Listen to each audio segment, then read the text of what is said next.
7월 6일입니다. 목요일입니다. 새벽 예배 나오신 우리 성도님들을 환영합니다. 말씀 나누기 전에 공동기도 제목으로 기도하는 시간 갖도록 하겠습니다. 홍석화 집사의 암을 치료해 주십시오. 배우진 집사의 뇌졸중을 치료해 주십시오. 언어가 회복되고 오른쪽 팔다리에 힘이 생겨나도록 해 주십시오. 과간나 집사를 치료해 주십시오. 권하자 집사가 다시 걷도록 해 주십시오. 이승학 성도의 뇌종양 치료가 잘 되게 해 주십시오. 권현민 형제를 치료해 주십시오. 김에브라임 형제가 신장 이식을 속히 받도록 해 주십시오. 김시희 집사가 걷도록 해 주십시오. 김순인 집사가 재발하지 않고 치유되게 해 주십시오. 황순희 집사가 걷도록 해 주십시오. 예수님의 이름으로 기도합니다. 아멘. 아멘. 오늘 본문의 말씀은 사도행전 8장 2절에서 13절까지 말씀입니다. 위기를 만나도 본질에 충실하면 된다 하는 말씀을 함께 나누시겠습니다. 인생을 살다 보면 위기를 만날 때가 있습니다. 여러 가지 위기가 우리 인생에 찾아오죠. 그럴 때마다 무엇을 해야 될지 잘 모를 때가 있습니다. 여러분, 그러지만 위기가 오면 위기가 올수록 본질에 충실하는 것이 아주 중요합니다. 오늘 본문이 우리에게 그것을 말해주고 있습니다. 오늘 본문에 보시면 초대교회에 위기가 찾아왔습니다.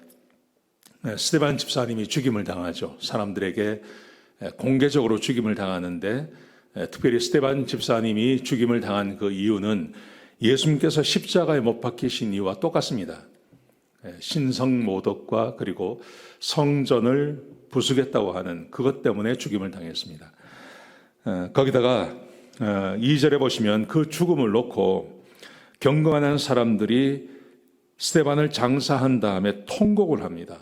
여러분, 그렇지 않겠습니까? 스데반 집사님처럼 좋은 집사님이 이렇게 갑자기 죽임을 당한 것에 대해서 얼마나 마음이 슬프겠습니까? 근데 이 슬픔 안에는 위기의식도 있지 않겠습니까?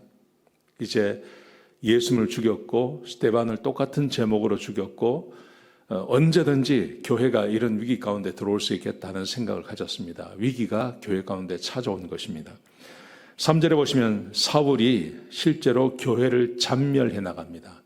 잔멸해 나간다는 말은 교회를 다 아주 쑥대밭으로 만들어 버린다는 것입니다. 그래서 각 집에 들어가서 회당에 모이거나 교회로 모일 때만 체포해 가는 게 아니라 누가 교회에 나오는지를 찾아서 그 집까지 찾아가서 사람들을 잡아오는 겁니다. 그러니 잔멸이라는 말이 맞는 거죠.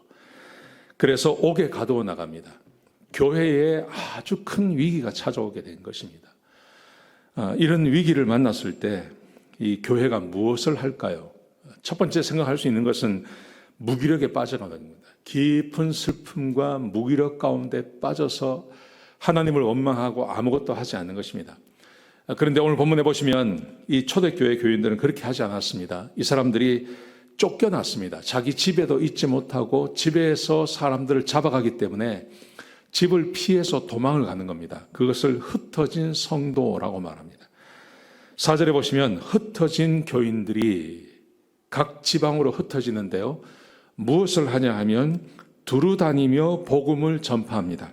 여기서 두루 다니며 복음을 전파한다는 것이 본질에 충실하는 것입니다. 교회가 해야 할 일을 하는 것입니다. 교인들이 해야 할 일을 하는 것입니다. 여러분, 이것은 누가 시켜서 하는 것이 아닙니다.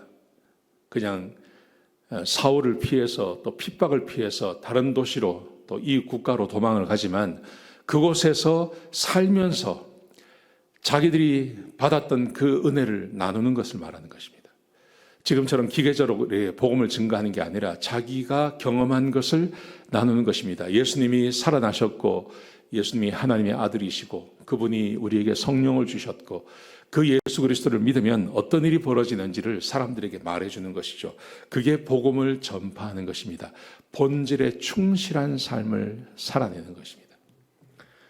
사랑하시는 성도 여러분, 우리의 삶에 때때로 위기가 찾아올 때가 있습니다.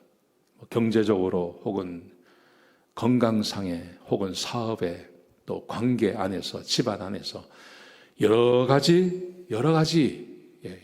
위기가 우리 가운데 찾아올 때가 있습니다. 여러분, 그럴 때 우리가 본질에 충실해야 됩니다. 그 본질에 충실하다는 말은 여기서 복음을 전파하는 거 맞습니다.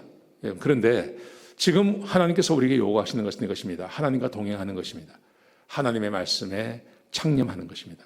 하나님의 말씀을 내가 경험하고 배우고 그 말씀 가운데 묵상하고 그 말씀을 붙잡고 기도하는 삶, 여러분, 그러다가 우리 하나님께서 우리에게 허락해 주시면 내가 만난 그 하나님을 사람들에게 증거하는 걸 말하는 거죠. 단순히 전도한다 이 말이 아니라 본질에 충실하는 것을 말하는 것입니다. 우리에게 위기가 찾아오고 힘들고 어려운 삶이 있을 때 내가 하나님과 교제하고 하나님의 말씀을 배우고 하나님 말씀을 묵상하고 기도하는 것을 끝내지 않는 것을 말하는 것입니다. 그렇게 하는 것을 본질에 충실한다고 말하는 것입니다. 자, 이렇게 충실할 때 무슨 일이 생길까요? 여기 보시면 빌립이라는 사람이 등장합니다. 5절에 보시면 빌립이 있죠. 이 빌립이 사마리아 성으로 갔습니다. 빌립은 사마리아 성으로 도망을 간 겁니다. 왜 사마리아로 갔을까? 사마리아는 가장 안전한 곳입니다. 왜냐하면 여기는 유대인들이 없거든요. 이 사마리아로 가면 빌립을 죽이려고 하는 사람이 없습니다. 예수를 믿는 것 때문에 죽이려고 하는 사람이 없습니다. 그래서 사마리아 성으로 간 것입니다. 근데 사마리아 성에 가서 백성들에게 복음을 전파했습니다. 복음을 전파했더니 그냥 말로만 한 게 아니라 6절, 7절, 8절까지 말씀해 보시면 이렇게 나옵니다. 빌립이 말로 복음을 증거했는데 표적이 드러나는 것입니다. 표적이 나타나는 것입니다. 하나님이 살아계시고 예수님께서 살아계시고 예수님이 우리와 함께 하십니다 라고 복음을 증거했는데 진짜 자기와 함께 하시는 그 예수님께서 자기를 드러내시는 것입니다. 그래서 예수님께서 기적을 행하신 것처럼 빌립도 기적을 행하게 되는 것입니다. 8절에 보시면 더러운 귀신이 소리를 지르며 많은 사람에게서 나아가고 중풍병이 낫고 못 걷는 사람이 걷게 되었다고 기록하고 있습니다. 예수님께서 행하신 기적과 똑같은 기적입니다. 예수님께서 약속하신 것처럼 너희가 내 안에 거하고 내 말이 너희 안에 거하면 무엇이든지 원하는 대로 구하라. 내가 세상 끝날까지 너희와 함께 하겠다고 약속해 주셨는데요. 이 약속대로 이루어지게 된 것입니다. 그래서 8절에 보시면 큰 기쁨이 이 사마리아 성에 임하게 되었다고 성경이 말하고 있는 것입니다. 위기를 만났을 때 뭘 할 건가? 위기를 극복해야 되죠. 그러면 어떻게 그 위기를 극복하시겠습니까? 본질에 충실하는 것입니다. 하나님의 말씀에 충실하는 것입니다. 하나님의 말씀으로 가는 것입니다. 날마다 아침마다 하나님 말씀 묵상하고 그리고 그 말씀대로 하루를 살아가는 겁니다. 형제를 사랑하고 이웃을 사랑하고 교회를 섬기고 하는 일을 내가 해나가는 것입니다. 그러면 우리 하나님께서 일하십니다. 하나님이 기적도 행하시고 표적도 행하시고 하나님의 살아계심을 우리를 통해서 사람들이 알게 해 주실 것입니다. 오늘 본문의 말씀이 우리에게 그것을 가르쳐주고 있는 겁니다. 본질에 충실하는 것입니다. 위기가 왔을 때 본질에 충실하시면 하나님께서 그 위기를 기회로 바꾸어 주실 줄로 믿습니다. 오늘 하루가 그런 하루가 되시기를 주의 이름으로 축복합니다. 기도하시겠습니다.